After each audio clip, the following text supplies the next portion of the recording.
E aí, pessoal? Bem-vindo ao canal Chamo Físico. Meu nome é Thales Rodrigues e eu serei seu professor de Física aqui no YouTube. Na aula de hoje nós vamos corrigir a prova da FAMEMA de 2017. Vou te dar duas dicas antes de você iniciar esse vídeo. Primeiro, aqui embaixo na descrição eu coloquei um link onde você pode baixar a prova. Baixe a prova e tente fazê-la antes de assistir essa resolução. Só assim você vai saber se você domina ou não certo conteúdo e vai aproveitar melhor esse vídeo. Um outro detalhe é, depois que você fizer a resolução, se você estiver ansioso para ver a resolução de uma determinada questão, aqui mesmo na descrição eu deixo o tempo de cada uma das questões. Assim você pode dar um pulão para aquela questão e já ir direto para aquela resolução que você quer assistir.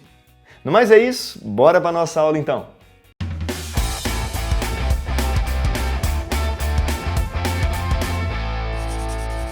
Chamo Físico!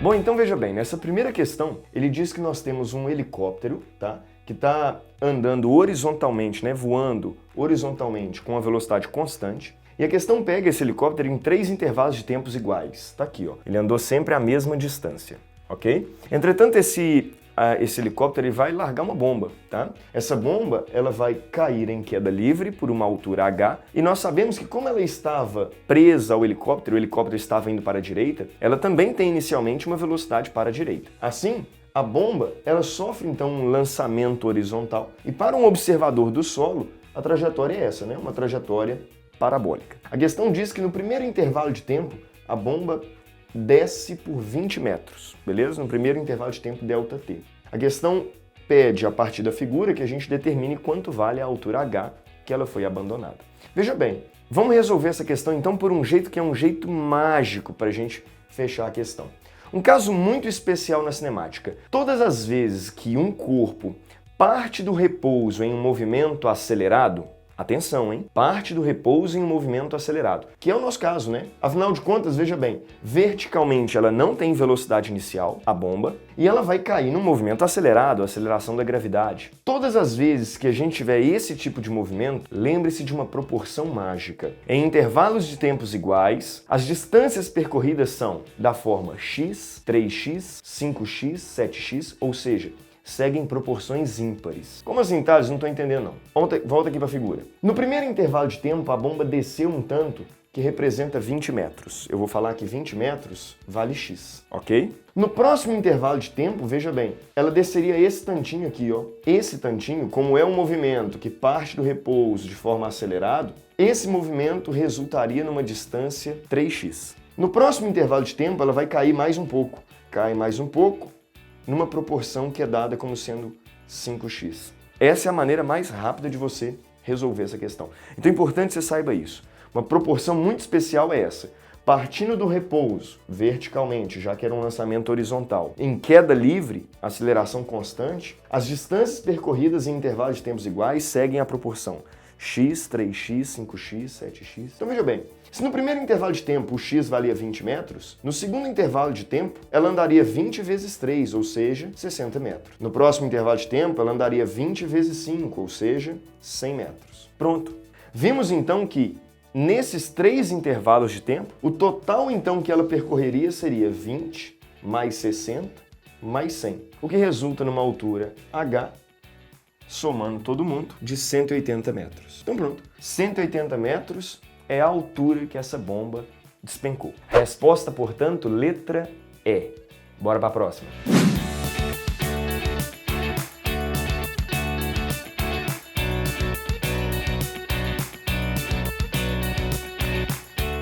Bom, uma questão então de conservação de energia agora, clássica para a gente resolver. A questão fala que nós temos uma superfície e essa rampa, essa superfície inclinada, está livre de atrito. Quando não há atrito, você sabe, palavra mágica, energia mecânica se conserva, uma vez que não há dissipação alguma. Tem um bloquinho que ele está descendo aqui, ó, tá? A questão marca esse nível de referência e me diz que no ponto A, no ponto mais baixo dessa trajetória, a velocidade dele é de 10 metros por segundo. O que a questão pergunta? A questão pergunta qual é a altura h para a qual a energia cinética do corpo é o triplo da energia potencial gravitacional naquele ponto. Veja bem, como não há atrito, como não há resistência do ar, eu posso falar então que a energia mecânica do corpo no ponto A é igual à do ponto B. Então vamos com calma? A energia mecânica do ponto A é igual à energia mecânica do ponto B. Do B é igual ao do A. Agora é a hora que o aluno tem que parar e refletir. Essa energia mecânica, que é a soma de cinéticas e potenciais, no ponto B, o que será que ele tem? Bom, no ponto B, se ele já vai ter movimento, então ele tem energia cinética. Ele tem energia cinética do ponto B.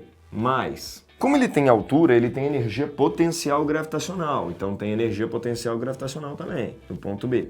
Tem que ser igual, energia mecânica no ponto A. Como o ponto A é o ponto mais baixo da trajetória, não há potencial gravitacional, não há altura. Mas como tem velocidade, ele tem energia cinética no ponto A.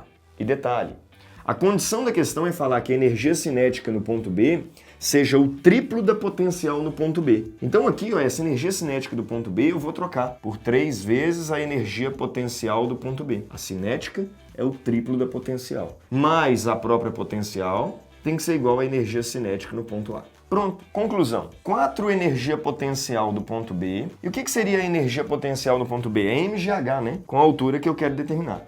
Então mgh tem que ser igual a energia cinética no ponto A. Como é que calcula a energia cinética? mv2 sobre 2. Não confunda, sobre R é força centrípeta. Tem massa dos dois lados? Tchau. Tchau. Corta ali a massa. Vamos fazer a continha aqui então? Beleza, então vai ficar 4 vezes 10 da gravidade, vezes a altura h, é igual a velocidade, que é 10 ao quadrado, sobre 2. Essa continha tá fácil de fazer, né? Olha só. 10 ao quadrado, 100, sobre 2, 50. Passa o 40 dividindo, h, portanto, seria 50 dividido por 40, que é 5 sobre 4, que é 1,25 metros. Então pronto, 1,25 metros seria a altura, então, em que a energia cinética é o triplo da potencial gravitacional. Atenção, resposta então, letra A.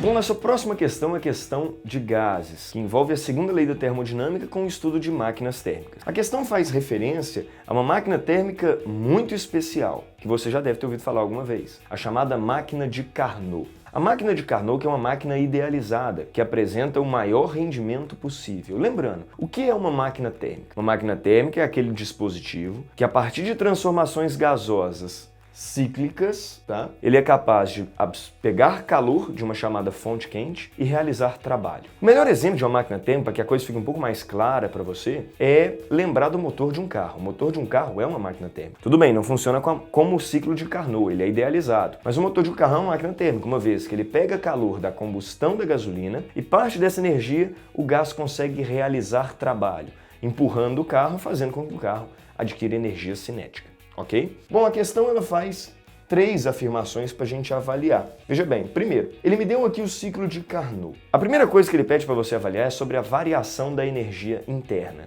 Atenção! Variação da energia interna em um ciclo. Energia interna está vinculada à temperatura do gás. Você sabe, no início do estudo da termologia, a gente define temperatura como sendo o grau de agitação das partículas. A quantidade de energia interna depende desse grau de agitação, depende única e exclusivamente da temperatura. Como é uma transformação cíclica, veja bem, iniciamos, por exemplo, o nosso gráfico no ponto A. No ponto A, numa temperatura que ele chama de T maior. Ele vai para o ponto B, vai para o ponto C, vai para o ponto D e retorna para o ponto A. Como é um ciclo, sempre existe um retorno para a temperatura inicial. Se existe esse retorno, significa então que no momento inicial e no momento final a temperatura é a mesma. Ou seja, não há variação da energia interna. Fique atento então, em todo ciclo a variação da energia interna é nula. Sempre, porque se é um ciclo, ele volta para a temperatura inicial. Essa é uma pergunta bem frequente nos vestibulares. Segunda coisa, a questão me dá 2 máquinas de Carnot e pede para eu avaliar o rendimento dela. Tem que saber a fórmula. Veja bem, então o rendimento de Carnot seria 1 menos a temperatura da fonte fria, que é a temperatura menor, sobre a temperatura da fonte quente, que é a temperatura maior. Veja bem, nas nossas 2 máquinas térmicas aqui representadas, repare, o funcionamento da primeira ocorre entre essa temperatura maior e essa temperatura menor. Esse é o ciclo aqui, ó.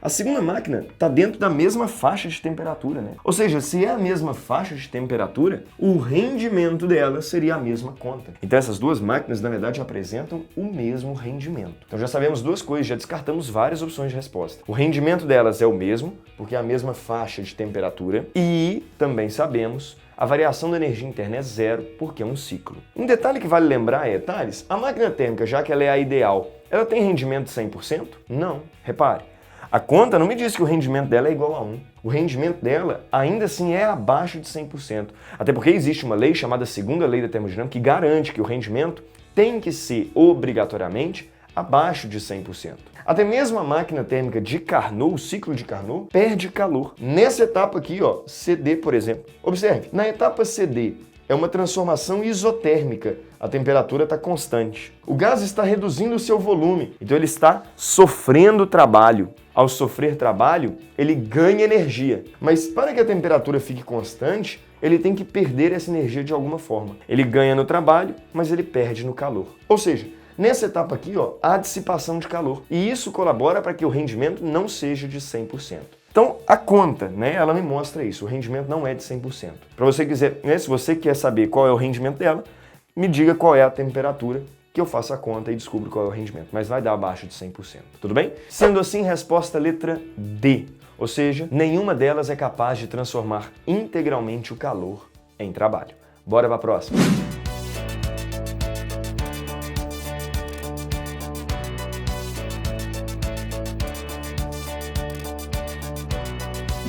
Bom, então veja bem, uma questão agora de espelho esférico um pouquinho diferente para a gente treinar. A questão fala que eu tenho um espelho côncavo, um raio de luz convergente incide nesse espelho, indicando então o que ele chama de objeto virtual, um negócio que você não deve estar muito acostumado. Geralmente a gente trabalha objetos reais, objetos que existem. Só que aqui, veja bem, como a luz ela já está incidindo de tal forma a apontar lá dentro do espelho, é como se o objeto estivesse lá. Então tá aqui, ó. Então eu tenho um objeto virtual. Maravilha. Um objeto virtual, a luz é refletida, formando aqui uma imagem de cruzamento de raio de luz. Imagem que é formada com cruzamento do raio de luz é uma imagem que existe e, portanto, é uma imagem real. Imagem real que, inclusive, pode ser projetada. A questão me diz que a distância do objeto virtual ao vértice do espelho é de 40 centímetros. É a distância do objeto, DO. E a distância da imagem até o vértice é 1/4 da distância focal. Com esses dados, a questão pede qual é a distância focal. Veja bem, uma questão em que nós vamos ter que utilizar a chamada equação de Gauss. Lembrando dela, a equação de Gauss me diz o seguinte: 1 sobre F é igual a 1 sobre DI mais 1 sobre DO. Onde F é a distância focal, DI é a distância da imagem até o vértice, DO é a distância do objeto até o vértice. Bom, vamos lá. 1 sobre F é igual a 1 sobre DI. Quanto vale o DI? O DI é 1/4 do foco. E positivo, uma vez que imagens reais têm DIs positivos. Então, positivo, 1/4 do foco. Mais 1 sobre DO. O DO, por sua vez, vale 40 centímetros. Porém, como a questão deixa claro que é um objeto virtual, por ser virtual, atrás do espelho, esse DO ele entra negativo. Na verdade, menos 40 centímetros. Pronto, montei a minha equação de Gauss. Posso desinverter todo mundo? Filho, é claro que não. Se você pudesse desinverter todo mundo, por que eu te ensinar de cabeça para baixo? Não faz sentido algum, né? Então veja bem, não posso desinverter até porque tem uma subtração de fração. Como é que eu resolvo isso? Um pouquinho de paciência, olha só. 1 sobre F é igual. Multiplica pelo inverso, né? Então esse 4 vai subir, vai ficar 4 sobre F, menos 1 sobre 40. Tá aí, beleza. Bom, passa esse cara para cá. Ou melhor, passa menos 1 sobre 40 para cá e 1 sobre F para lá. Ficamos assim então, ó. 1 sobre 40, positivo agora. Passa aí para cá, é igual a 4F, passa para lá positivo, vai negativo, menos 1 sobre F. Pronto, essa continha tá fácil, né? Porque veja bem, 4 menos 1, já que o denominador é o mesmo, 4 menos 1, 3. Então 3 sobre F. Então deixa eu melhorar aqui, ó. 4 menos 1, 3 sobre F. Pronto. Agora é só multiplicar cruzado, né? Multiplicando cruzado ficamos assim, F vezes 1, F é igual a 40 vezes 3, 120 centímetros. Ou, se preferir, 1,2 metros. Pronto. Essa seria então a distância focal do nosso espelho. 120 centímetros, então, resposta letra C.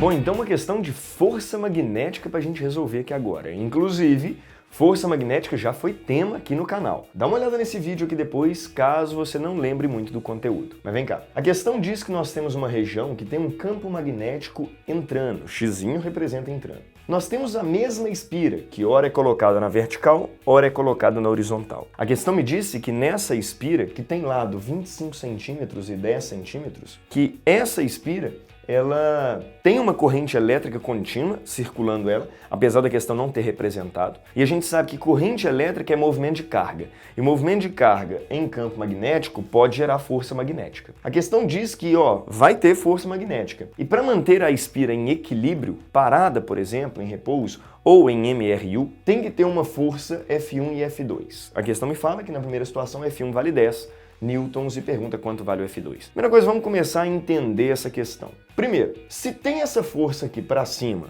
para mantê-la em equilíbrio, significa que na espira tem que ter alguma outra força para baixo. Aonde que está essa força para baixo? A força para baixo está nesse pedaço aqui do fio, E aí, veja bem, nós já sabemos que nesse fio tem corrente elétrica. A pergunta que eu te faço é, qual deve ser o sentido da corrente elétrica para que apareça essa força magnética aqui, Veja bem, regra da mão direita, regra do tapa. Pega a mão direita aí, O campo magnético está entrando. Como o movimento é de carga positiva, toda corrente elétrica é movimento de carga positiva, a gente considera assim, corrente convencional, o tapa tem que ser com a palma da mão e para baixo. Repare, aonde está meu dedão? Meu dedão está apontando para a esquerda. Se o dedão aponta para a esquerda, significa que aqui embaixo a corrente elétrica tem que estar para cá, Então está aqui a corrente elétrica. Ou seja, nessa espira, a corrente elétrica circula nesse sentido aqui, Assim como na outra espira, né? A corrente elétrica também vai estar aqui, para que nessa espira, nesse pedacinho do fio aqui embaixo, tenhamos uma força magnética para baixo, que vai anular essa força e ela vai ficar em equilíbrio, ok? Como é que a gente calcula a força magnética em fios? Vale lembrar. A força magnética em fios é dado como sendo F igual a Bill. F igual a Bill, onde B é o campo magnético, I é a corrente elétrica e L é o comprimento do fio que sofre a força. No caso, esse L aqui, que no outro desenho a gente já sabe que vale 10 centímetros, ok? Bom, então veja bem, na questão ele fala que essa força vale 10. Para anular essa força magnética, então a força magnética também vale 10. Aí fica em equilíbrio. Fazendo um F igual a Bill aqui, ficamos o seguinte então. A força vale 10. É igual a B, que eu não sei quanto vale, vezes I, que eu também não sei quanto vale, vezes o comprimento do fio que sofre essa força, que é 10 centímetros. 10 centímetros, 0,1 metro. Passa para metro, beleza? Bom, então, jogando para cá, ficamos que B vezes I é igual a 10 dividido por 0,1, que dá 100. Pronto, guarda essa informação. Não sei quanto vale o B nem quanto vale o I, mas eu sei que da primeira situação isso tem que dar 100. Vamos para a segunda situação. Na segunda situação, a força magnética aqui agora tem que anular o F2. Se a força magnética tem que anular o F2 para ficar em equilíbrio, vamos fazer um F igual a Bill ali. A força magnética é o próprio F2. Tem que ser igual a B vezes I. E lembrando, daqui para cá é o mesmo B e o mesmo I. Vezes o comprimento do fio que sofre essa força, que agora seria esse comprimento aqui de 25 centímetros, né? É ele de lado aqui, 25 centímetros, 0,25 metros. Quero saber quanto vale a força F2. E lembrando, esse B vezes I, como é o mesmo, ele já foi determinado aqui, B vezes I vale 100. Então ficamos 100 vezes o comprimento, que é 0,25, o que nos dá uma força, então, de 25 newtons. 25 newtons, então, é a força que eu tenho que fazer na segunda situação para compensar a força magnética e mantê-la, portanto, em equilíbrio. Assim, portanto, resposta letra E. Então é isso, pessoal. Espero que tenha curtido essa resolução da prova da FAMEMA de 2017. Para você que vai tentar a prova agora nesse final de semana, desejo uma excelente prova. Não se esqueça de se inscrever aqui no canal. Rola muito conteúdo de física e você se inscrevendo aqui fortalece o nosso projeto para que a gente continue produzindo muitos vídeos aqui no YouTube. Não esquece também de dar like nesse vídeo aqui embaixo, muito importante pra gente. Deixa aí no comentário caso você tenha alguma dúvida e alguma coisa que eu possa te ajudar nessa reta final. No mais é isso, foi um prazer e até o próximo vídeo.